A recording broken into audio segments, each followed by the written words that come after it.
Assalamualaikum warahmatullahi wabarakatuh. Selamat datang di video mengenai pembahasan gerak parabola untuk siswa SMA kelas 11. Nah, kami dari kelompok 1 yang bernamakan Neni Norafia dengan NIM 4201 421062. Yang kedua ada Yusi Muhammad Sodrik dengan NIM 4201 421076. Yang ketiga ada Intan Nurul Fitriana dengan NIM 4201 421103. Oke, di dalam gerak parabola sendiri kita akan membahas mengenai karakteristik gerak parabola. Yang kedua, membahas mengenai analisis vektor posisi dan juga kecepatan. Yang ketiga, posisi dan kecepatan benda di titik tertinggi. Yang keempat, jarak horizontal maksimum atau titik terjauh benda. Oke, yang pertama, kita akan membahas mengenai karakteristik gerak parabola.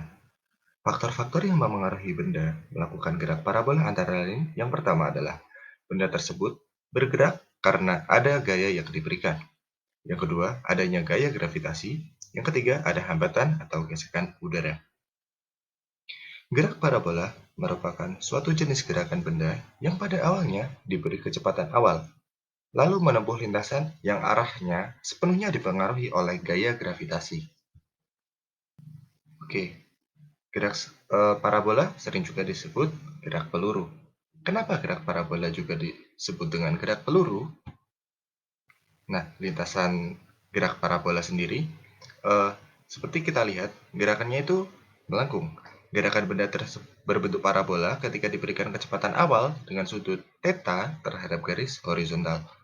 Gerakan benda tersebut disebut parabola ketika diberikan kecepatan awal pada ketinggian tertentu dengan arah sejajar horizontal. Gerakan benda berbentuk parabola ketika diberikan kecepatan awal dari ketinggian tertentu dengan sudut theta terhadap garis horizontal. Nah, gerak parabola memiliki ciri-ciri berikut. Yang pertama, lintasan benda berupa parabola. Parabola sendiri merupakan gerak seperti lingkaran. Nah, yang kedua ada geraknya di udara, bergerak di udara ya teman-teman. Lalu, yang ketiga memiliki kecepatan awal. Nah, gerakannya itu pada dua dimensi. Ada di dimensi X dan dimensi Y di diagram Cartesius. Baik, selanjutnya mari kita analisis vektor, posisi, dan kecepatan gerak parabola. Nah, seperti yang tadi sudah disebutkan, kecepatan benda pada sumbu X dan Y di setiap titik itu ada di gerak parabola ya, jadi ada di sumbu X dan sumbu Y. Nah, lintasan parabola dari sebuah benda yang dilemparkan dalam area A terhadap arah horizontal dengan kecepatan V0. Nah, ini bisa kita lihat di sisi titik 0 ya, itu ada kecepatan awal. Nah, bola itu dilemparkan atau diarahkan dengan kecepatan V0 pada panah itu tersebut dapat dilihat ya teman-teman. Nah, oke kita jelaskan melalui perhitungan di next slide. Nah, sebelumnya gerak dalam arah sumbu X merupakan gerak lurus beraturan, maka kecepatannya konstan bukan fungsi waktu. Gerak dalam arah sumbu X. Ini dalam sumbu X. Nah, ini dalam sumbu X ini ya. Ini mengapa GLB? Ini karena kita tidak dipengaruhi oleh gaya apapun yang menghambatnya. Namun akan berbeda lagi jika ada gaya gesek udara. Nah, jadi gerakannya GLB ini kita anggap saja tidak ada hambatan udara. Selanjutnya ada gerak dalam arah sumbu Y, merupakan gerak lurus berubah beraturan. Karena kecepatan berubah fungsi pada waktu. Berubah bergantung pada waktu ya. Lalu jarak dalam arah sumbu Y. Nah, ini dipengaruhi oleh gaya gravitasi. Nah, kita analisis secara singkat saja ya, teman-teman. Nah, untuk kecepatan awal di sumbu X, kita dapat mengenal V0x sama dengan V0 cos theta. Nah, sedangkan pada sumbu Y, kita dapat merumuskannya dengan V0Y sama dengan V0 sin theta. Kenapa sin dan cos? Kita dapat dilihat di gambar ini. Kita karena cos itu karena samping dan miring ya teman-teman. Nah, dengan sin itu depan dan miring. Ini pasti sudah dijelaskan oleh guru matematika kalian. Nah, untuk kecepatan tertentu, kita dapat merumuskan dengan Vx sama dengan V0x. Dengan Vy sama dengan V0y min gt. Karena tadi sudah dipengaruhi oleh waktu ya. Nah, untuk jarak tertinggi sendiri, kita dapat rumuskan menggunakan pada sumbu titik X, V0X kali T. Sedangkan pada Y adalah V0Y kali T min setengah GT kuadrat. Lalu analisis vektor. Nah, kita menggunakan waktu T ya, kita rumuskan. R itu XI sama dengan YJ. Nah, R itu Vx sama dengan V0 cos alpha. Cos theta ya, ini alpha dengan theta itu sama. Plus Y sama dengan V0 sin alpha T min setengah GT kuadrat.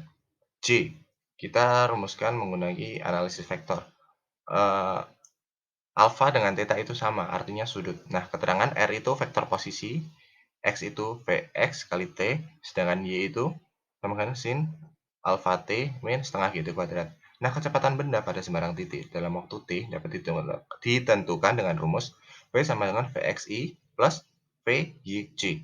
Nah, besar kecepatan pada sembarang titik adalah V sama dengan akar Vx kuadrat plus Vy kuadrat. Kita menggunakan Pythagoras. Nah, keterangannya V itu vektor kecepatan ya. Vx itu V0 cos theta atau cos alpha, dengan V-nya adalah V0 sin theta atau min GT kuadrat. Nah, selanjutnya yaitu posisi dan kecepatan benda di titik tertinggi. Posisi dan kecepatan benda di titik tertinggi ini sebagai berikut. Nah, waktu naik kita sama dengan waktu turun. Jadi kecepatannya sama. Waktu melayang itu 2 kali waktu puncak. TAC sama dengan 2TAP. Nah, kecepatan tertinggi. Ketika benda yang bergerak parabola mencapai titik tertinggi, titik B pada gambar, maka kecepatan akan sama dengan kecepatan awalnya dalam arah horizontal. Waktu yang dibutuhkan hingga titik tertinggi, Vy sama dengan 0. V0 sin alpha min GT sama dengan 0, maka T max atau waktu yang diperlukan yaitu V0 sin alpha min G. Maaf, per G ya, dibagi dengan gravitasi. Selanjutnya posisi dan kecepatan benda di titik tertinggi. Nah, tinggi maksimum yaitu Ymax sama dengan V0 kuadrat sin 2 alfa atau 2 theta per G. Nah, untuk jarak mendatar yang dicapai saat benda titik tertinggi yaitu ini titik jarak ya. Jadi X sama dengan V0 kuadrat sin alfa cos alfa kali G. Maaf, dibagi dengan G. Selanjutnya jarak horizontal terjauh atau titik terjauh benda. Ini saat benda mengenai tanah. Nah, karena X sama dengan V0 cos alpha T, maka XC yaitu V0 cos alpha 2 V0 sin alpha per G. Sehingga jarak maksimum V0 kuadrat 2 sin alpha cos alpha per G. Atau X max atau jarak maksimum V0 kuadrat sin 2 alpha per G. Baik, sekian penjelasan singkat mengenai gerak parabola. Jika ada kesalahan, mohon maafkan. Wassalamualaikum warahmatullahi wabarakatuh.